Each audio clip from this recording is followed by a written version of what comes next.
Ça fait un moment que je vois popper le titre de Analytic Engineer, nouveau poste en vogue dans le monde de la data.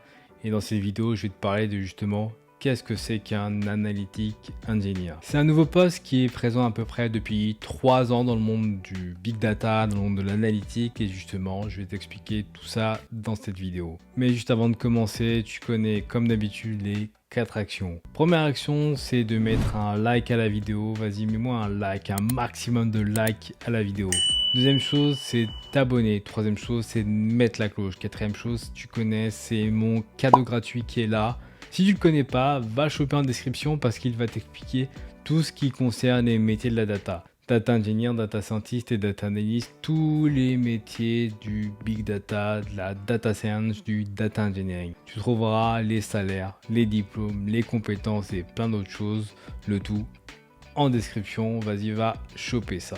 Donc ouais, franchement, le poste d'analytic engineer, je t'avoue que moi-même je comprenais pas trop, mais j'ai vraiment pris le temps de comprendre, de creuser, de regarder ce que c'était. Et en fait, le rôle d'analytic engineer vient du besoin d'accélérer le time to market de la donnée. C'est-à-dire que les entreprises veulent de plus en plus accélérer l'utilisation de la donnée et donc l'impact de la donnée dans le business. Dans ce contexte-là, l'analytic engineer fournit des données propres, donc transformées avec des règles métiers, aux utilisateurs finaux. Et ces utilisateurs finaux, le but c'est qu'ils utilisent donc ces données transformées et qu'ils puissent répondre à leurs propres questions. Et très honnêtement, je le comprends parce que dans de très nombreuses équipes Big Data Analytics, en fait, tu as le rôle de data engineer, data scientist et data analyst.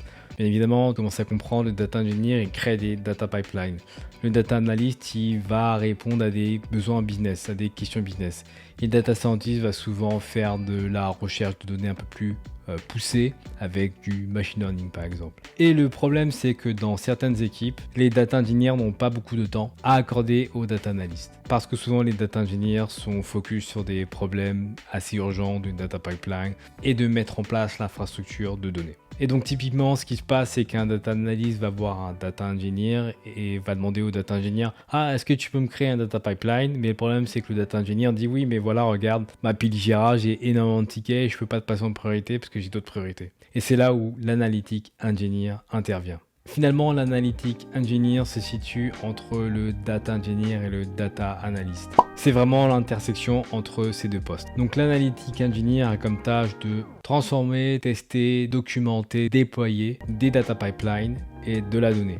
L'analytic engineer va avoir le côté un peu plus programmation qu'un data analyst classique peut ne pas avoir. Concrètement, ça donne quoi le quotidien d'un analytic engineer? Un analytic engineer va créer des ETL le plus souvent en SQL. Le plus souvent, ces données sont déjà dans une base de données comme Snowflake. Et l'analytic engineer va aussi utiliser des bonnes pratiques software engineering, donc de programmation comme utiliser Git ou du CI/CD. Il fait vraiment le lien entre le data engineer qui va dans ce cas-là se focuser sur des problèmes un peu plus techniques de data infrastructure et de data pipeline complexes et le data analyst qui pourra se focuser sur l'analyse métier, sur justement pouvoir répondre à des besoins business et donc de la pure analyse de données. Prenons une métaphore assez simple. Imaginons tu veux ouvrir une librairie. Et on va considérer que dans notre cas, le livre, c'est comme une donnée. Donc dans notre exemple, le data engineer va construire l'armoire.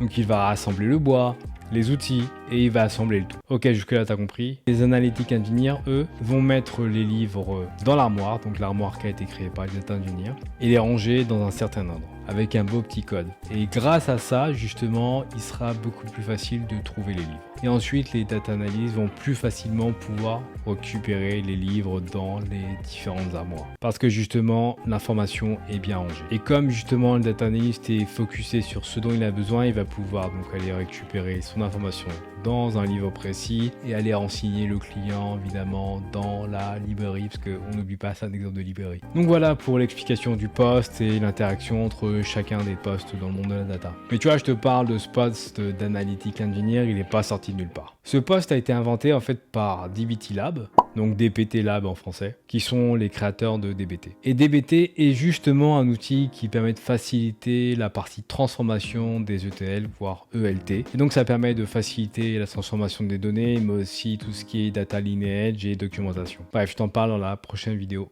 de toute façon. Mais bon, je vais être honnête avec toi, avant DBT, c'était le genre de poste qui existait. Quand je travaillais chez Ubisoft, moi en tant que data engineer, et il y avait d'autres data analystes, au milieu de nous, souvent, on avait des data analystes un peu plus techniques qui étaient capables de faire du SQL, du Python et du Spark pour justement nous libérer de la charge de travail et justement qu'on puisse se concentrer sur des data pipelines plus complexes. Bon, maintenant je t'ai bien présenté le poste d'analytic engineer, je vais te présenter les outils. En règle générale, un analytic engineer sera à l'aise en SQL évidemment, avec du Git, mais aussi avec Python. Il sera également à l'aise avec toutes les bases SQL comme Snowflake, BigQuery ou Redshift.